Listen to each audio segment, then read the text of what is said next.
On est en mars 2024, Francfort se déplace à Stuttgart pour le compte de la 29e journée de Bundesliga, et pendant la rencontre, alors qu'un ancien attaquant de Ligue 1 brille de mille feux en faisant trembler les filets après seulement 11 minutes de jeu, et bien un autre, lui, va s'enfoncer pendant ce match encore un peu plus dans les méandres, Hugo Ekitike. Après une saison et nuit blanche à Paris, le buteur français peine alors à se relancer en prêt en Bundesliga. Et vraiment, c'est le moins que l'on puisse dire, car après déjà 9 apparitions pour l'Eintracht, eh bien il n'a pas encore marqué un seul but, ce qui lui vaut alors un surnom terrible donné par la presse allemande, Mister Zéro But. Ouais, clairement ça pourrait alors être le début d'une terrible descente aux enfers pour ce crack qui a explosé en Ligue 1 avant de décevoir saison après saison. Sauf que ici pas du tout, parce qu'en fait depuis ce match perdu 3-0, eh bien Hugo Ekitike a surpris tout le monde, a complètement inversé la tendance. Au point même qu'aujourd'hui, le champion d'Angleterre, Liverpool, a cassé la tirelire et posé 90 millions d'euros pour le faire venir, avant ensuite que Didier Deschamps ne lui offre sa première sélection en bleu. Bref, aujourd'hui, tu l'as compris, on va revenir sur la folle trajectoire d'un joueur que personnellement j'adore, Hugo Ekitike, un crack à l'explosion, à la chute puis à la renaissance aussi inattendue qu'ultra rapide. C'est parti générique.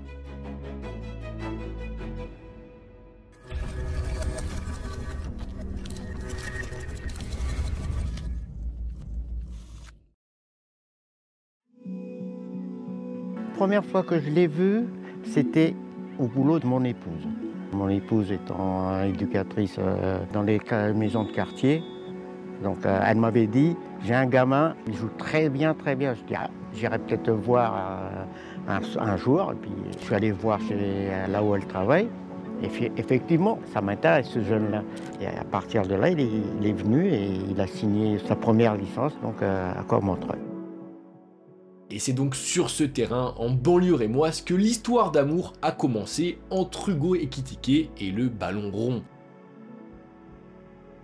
Arrivé dans ce petit club à seulement 6 ans, le franco-camerounais impressionne très vite, il est vraiment au-dessus de ses camarades, il est très facile tactiquement malgré sa grande taille, et surtout, il plante but sur but. Et évidemment, tu t'en doutes, ce cocktail de qualité, ça va permettre au petit phénomène d'être surclassé dans chaque catégorie, avant finalement de rejoindre logiquement à 11 ans le centre de formation du plus grand club de la région, un club qu'il porte dans son cœur en plus de ça, le Stade de Reims. Quand je le rejoins, c'est un gros changement pour moi puisque c'est un club professionnel. Donc forcément, même chez les classes jeunes, il y avait commençait à avoir de la rigueur à l'entraînement, plus d'entraînement et ça m'avait changé la première année. Ouais, avec cette arrivée à Reims, clairement, Hugo, il change de dimension. Le football professionnel, ça devient alors une possibilité, une obsession même pour lui. Sauf que pour autant, ce changement, cette arrivée à Reims, ça ne l'impressionne pas vraiment. Lui, malgré son jeune âge, c'est quelqu'un qui est très sûr de lui, qui est très déterminé. Et donc, à Reims, sans trop de pression, il va continuer à faire ce qu'il fait de mieux, c'est-à-dire marquer, marquer et encore marquer. Je l'ai vu jouer plein de fois, c'était le meilleur gamin de la région. Ça, c'est les mots de David Guillon, qui est alors directeur du centre de formation de Reims, et c'est des mots qui veulent dire beaucoup sur le talent et sur le potentiel du buteur, qui, même à Reims, était d'ailleurs surclassé. Et ouais, à ce moment-là, ça ne fait alors que très peu de doute sur le fait que le gamin a un chemin presque tout tracé vers l'équipe pro et vers la Ligue 1, même si quand même, au fil des saisons au centre de formation, il y a une petite inquiétude, un petit problème qui apparaît autour de lui, c'est son physique. Parce que oui, si pendant longtemps, la grande taille d'Hugo a été un avantage pour lui, et peu à peu, c'est aussi devenu en quelque sorte un handicap. Car pendant que ses adversaires ont grandi, ont pris en muscle avec leur puberté, eh bien lui va seulement grandir sans vraiment s'étoffer physiquement, à tel point qu'à 16 ans, la gâchette est vraiment très frêle, ce qui lui fait perdre énormément de duels sur le terrain, mais qui l'expose aussi à un risque ultra accru de blessures à chaque contact, ce qui est alors un frein énorme à sa progression et à son intégration, surtout dans l'équipe réserve. Et pour le coup, des gros prospects, des talents exceptionnels qui n'ont pas percé à cause de soucis physiques ou à cause de fragilité physique, il y en a vraiment à l'appel, il y en a dans tous les centres de formation. Sauf que bah, Hugo, je pense que tu l'as compris, c'est vraiment pas un gamin comme les autres. Il a une mentalité de fou. Et donc pour pallier à ce déficit, bah, il le sait, il n'a pas le choix, il doit taffer plus que les autres pour rattraper son retard. Et comme je te l'ai dit, ultra motivé, ultra bosseur, c'est ce qu'il va faire.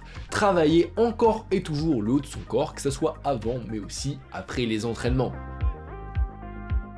Et si tu suis la chaîne, il y a une leçon qu'on retient souvent dans les vidéos, c'est qu'il n'y a pas de mystère, le travail c'est le plus important, et ici ça va finir par payer, parce qu'à 17 ans, après avoir enfin pris physiquement, Hugo Ekitike fait ses débuts en N2 avec l'équipe réserve, et si ses premiers matchs en senior contre des mecs expérimentés et costauds de 25-30 ans ne sont vraiment pas simples, pour ne pas dire très difficiles, eh bien pourtant rapidement le buteur, à force de travail, va passer un cap, score 5 pions sur les 8 derniers matchs de sa première saison, tout en intégrant dans le même temps le groupe pro à l'entraînement. Et tu t'en doutes, avec les pros, le goléador va faire du Hugo tout craché.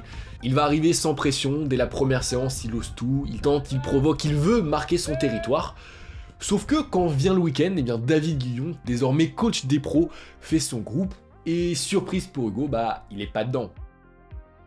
Bon, tu me diras, c'est plutôt normal, il a seulement 17 ans, et pour le coach, il est alors pas question de brûler les ailes de son poulain ou même de le cramer.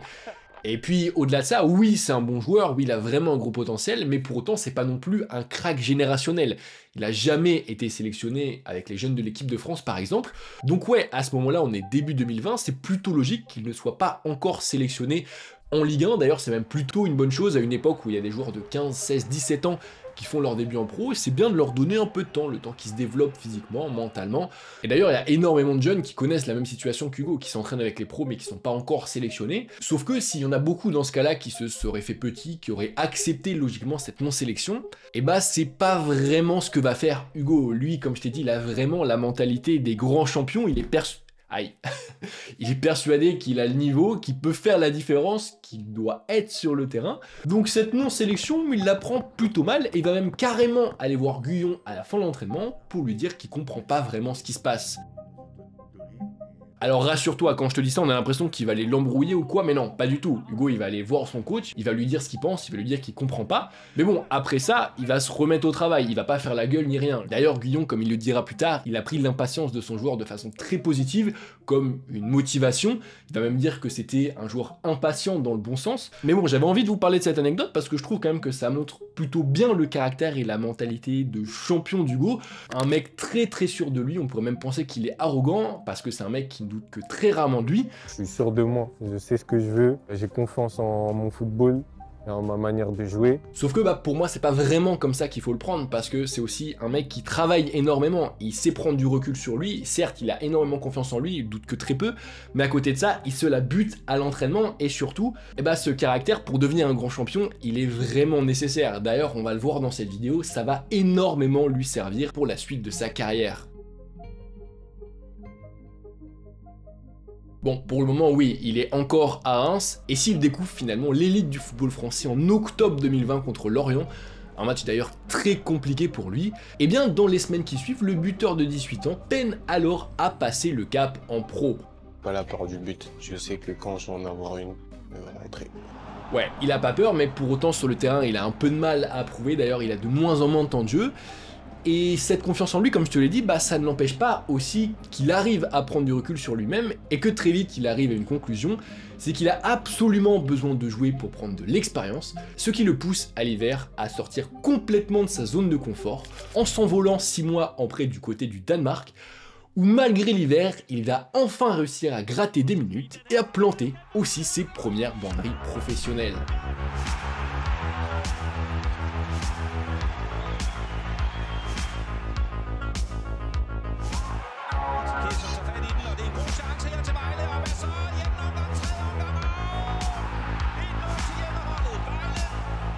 Trois buts et 2 passes D en 11 apparitions. Avec cet Erasmus danois, clairement le buteur des 18 ans passe enfin le pas du football professionnel et rentre donc plein de confiance et d'espoir à l'été suivant à Reims. Sauf que en Champagne, le nouveau coach il est pas totalement convaincu par son profil. à tel point que dans la hiérarchie, c'est le 3e voire le 4e attaquant de l'équipe. Et donc logiquement, on s'attend pour Hugo à une nouvelle saison d'apprentissage. À 19 ans, on le voit évoluer entre les pros et la N2 pendant cette saison.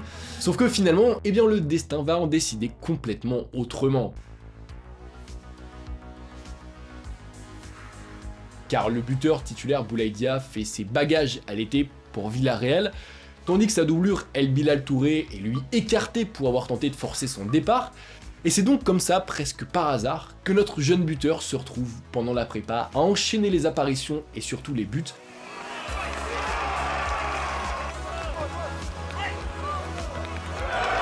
Une prépa au cours de laquelle il progresse, au cours de laquelle il s'intègre aussi parfaitement à l'équipe, ce qui lui permet d'être titularisé contre toute attente en Ligue 1 dès la 2e journée.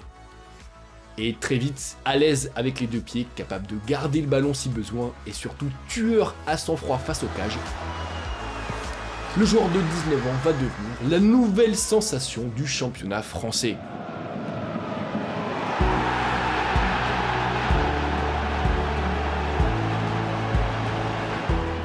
Alors qu'absolument personne ne l'avait prédit, Hugo Ekitike explose littéralement aux yeux du grand public. Il devient alors l'attaquant le plus décisif de Ligue 1 par tir tenté, avec 8 buts inscrits en 21 frappes.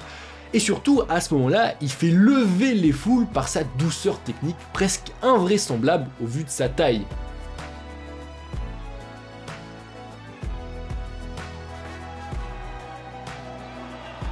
Rennes, Lyon, Marseille, il n'y a aucune défense presque qui ne lui résiste. Et si une blessure à l'ischio perturbe sa 2e partie de saison, eh bien c'est avec l'étiquette de véritable révélation du championnat que le nouvel international français espoir boucle son premier exercice complet dans l'élite. Enfin ouais, Hugo Ekitike saison 21-22, fallait vraiment être là, parce que pour le coup son explosion elle est aussi inattendue qu'énorme. Un an plus tôt, le mec était en prêt au Danemark où il jouait, mais bon, il n'était pas non plus tout le temps titulaire, il a peiné à confirmer. À l'été, il était 4e buteur de la hiérarchie, et en un an, ça devient l'une des hypes du championnat, ça devient l'un des mecs que tout le monde regarde. Donc ouais, ascension, explosion énorme, inattendue pour ce joueur qui plaît par ses qualités de buteur, mais aussi par ses qualités dans le jeu. Sauf que, on le sait, le plus dur, c'est pas de percer, mais c'est de confirmer. Après une première saison réussie, c'est toujours dur de répondre l'année d'après aux attentes, surtout que face aux très nombreuses sollicitations qu'il reçoit l'été, eh bien le nouveau goléador préféré de Delaune va un peu perdre pied. En fait, lors du mercato, au lieu de faire le choix de la continuité en restant à Reims pour prendre du temps de jeu et pour progresser dans son club formateur, ou même en décidant de rejoindre une équipe réputée pour sa confiance pour les jeunes, à l'image de Dortmund où il aurait pu progresser, eh bien Ekitike va faire un tout autre choix, celui d'intégrer l'un des vestiaires les plus denses et surtout l'un des plus difficiles au monde. Ici, c'est Paris. De quoi faire douter énormément de personnes. Un joueur qui a 20 ans, qui a encore marqué très peu en Ligue 1, qui se blesse déjà pas mal, qui a une fragilité et dont on ne perçoit pas encore complètement quel est le point fort absolu. Mais aujourd'hui, moi quand je suis supporter du Paris Saint-Germain et je me dis c'est Ekitike qui va remplacer Kylian Mbappé qui est blessé pour aller jouer des matchs décisifs de Ligue des Champions, je ne suis pas complètement rassuré. Et ouais, c'est un pas qui est énorme, après seulement une petite saison réussie en Ligue 1 et tout juste 10 buts marqués, Hugo Ekitike va donc faire le grand écart à l'été pour rejoindre le mastodonte PSG pour 40 millions d'euros. Et quand je dis grand écart, c'est vraiment le cas, j'abuse pas, parce que en plus de voir son salaire démultiplié par je ne sais pas combien, le buteur il passe aussi d'un vestiaire où il côtoie des Abdelhamid et des Van Bergen avec tout le respect que j'ai pour eux, à des coéquipiers comme Messi, Neymar et Mbappé. Il passe aussi d'un stade jamais vraiment plein sans trop de pression à une couverture médiatique quotidienne, si ce n'est heure par heure, de tous ses faits et gestes, le tout à tout juste 20 printemps, sauf que Hugo, lui, à son arrivée à Paris, comme il le dit en interview, ça le perturbe pas plus que ça. Pas une pression, j'ai toujours eu la confiance en mon jeu et en moi-même. J'ai surtout hâte d'être sur le terrain pour jouer et pouvoir montrer ce que je sais faire.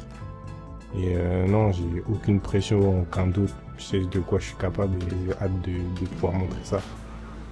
Sauf que bon, dans la réalité, c'est un peu différent. Clairement, quand tout ça t'arrive aussi vite, t'as forcément énormément de pression qui arrive, même si t'as une grosse personnalité. L'adaptation à ce nouveau contexte, à cette nouvelle vie, elle est jamais facile. Et malheureusement, Hugo, il va très vite le comprendre. car quasiment pas utilisé derrière un trio offensif intouchable.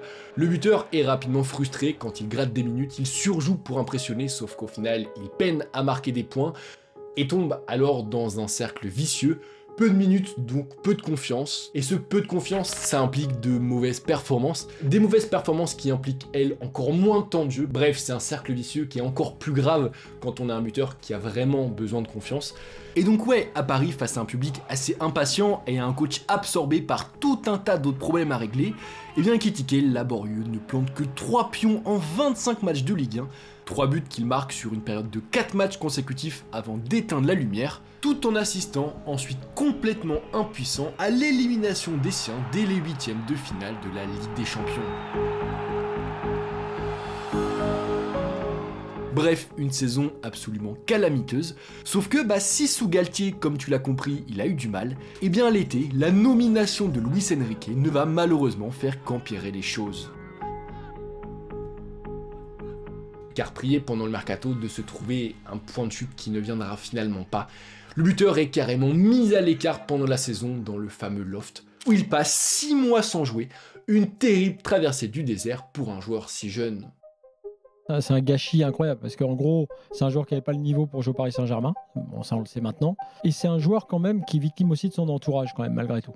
Dans l'été, et même si effectivement il y a le problème du salaire et de son contrat effectivement qui est capital, prendre cette décision-là de ne pas rentrer dans le deal là, qui avait été mis en place avec Francfort par exemple, quitte à ne pas jouer en gros parce qu'il savait qu'il serait blacklisté après au Paris Saint-Germain, enfin il avait grande chance de l'être, je trouve que pour un joueur de 21 ans, c'est terrible. C'est-à-dire ne pas jouer du tout, être complètement hors circuit, c'est très très compliqué. Donc moi je pense que ce gars-là, il est quand même fracassé, cassé par ce qui s'est passé, parce que c'est très dur.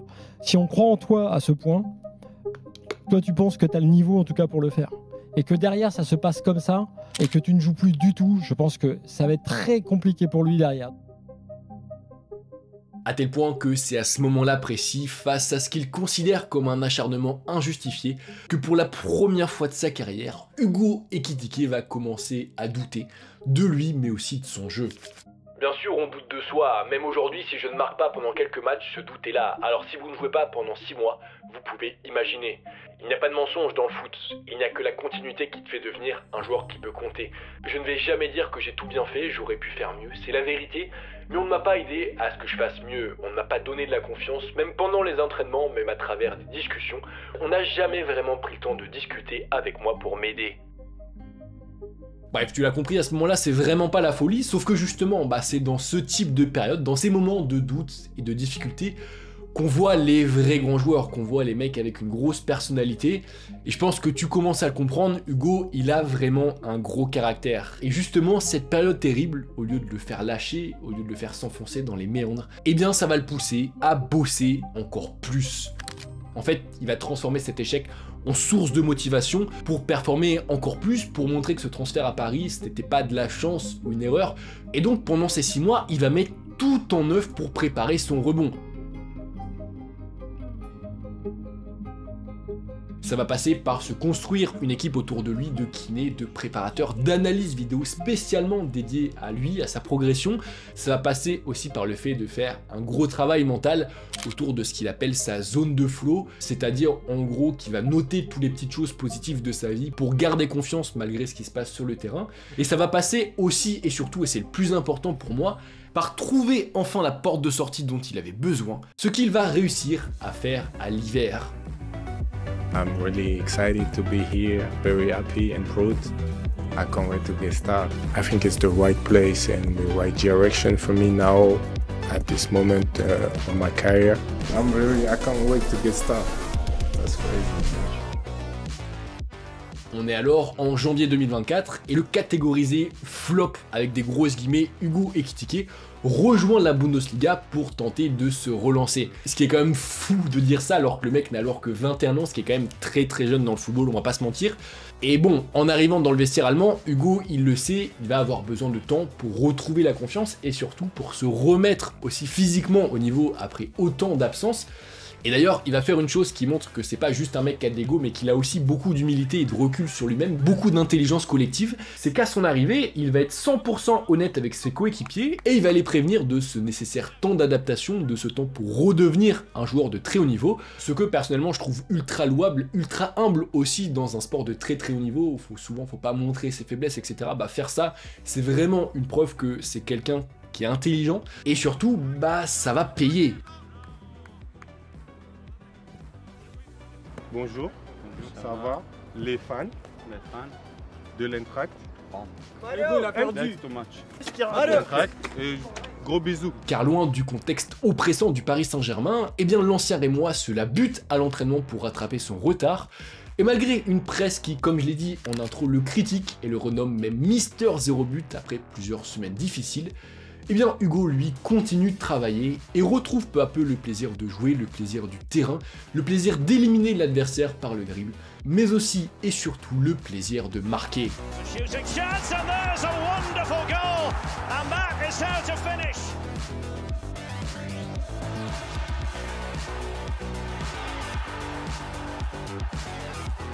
Dans une équipe au jeu basé sur la verticalité, Hugo se régale à nouveau dans la profondeur, il martyrise les défenses germaniques et redevient enfin le joueur qu'il était en Champagne.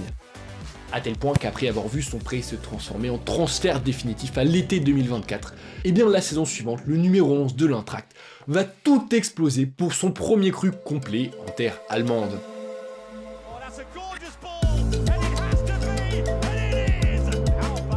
Côté de Marmouche notamment, Ekitike prend une toute nouvelle dimension, il gagne en maturité, en confiance, en calme sur le terrain et participe aussi au jeu en gagnant des mètres balle au pied dans la profondeur, tout en claquant également beaucoup de pions, 22 très exactement lors de cet exercice 24-25, soit le meilleur total de sa carrière.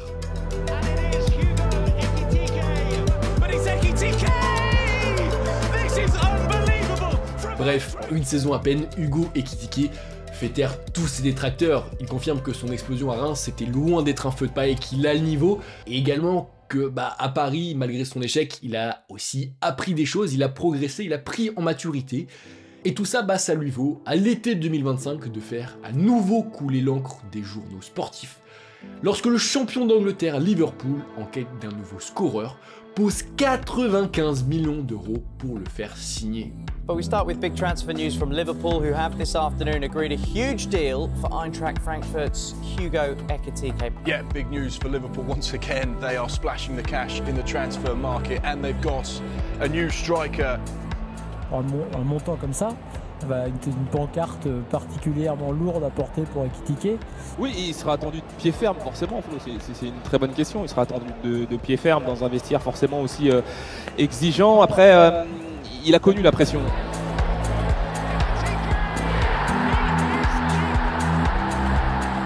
Alors est-ce que le buteur va confirmer cette saison ce nouveau statut, ce nouveau prix, ce nouveau rang? Est-ce qu'il va réussir l'étape qu'il n'avait pas su passer il y a 3 ans quand il avait rejoint le PSG? Et pour le moment, je serais tenté de te dire que vu sa détermination, vu sa résilience et surtout vu la maturité qu'il a acquise depuis, honnêtement, je le vois vraiment confirmer et exploser. D'ailleurs, son début de saison parle plutôt pour lui, et c'est aussi ce que semble penser le sélectionneur français Didier Deschamps, qui lui a offert cette saison sa première sélection sous la tunique immaculée des Bleus. Une récompense absolument énorme pour un joueur qui a toujours cru en lui, et ce malgré les difficultés et les critiques. Un joueur qui pourrait aujourd'hui enfin devenir le joueur qu'il a toujours rêvé d'être.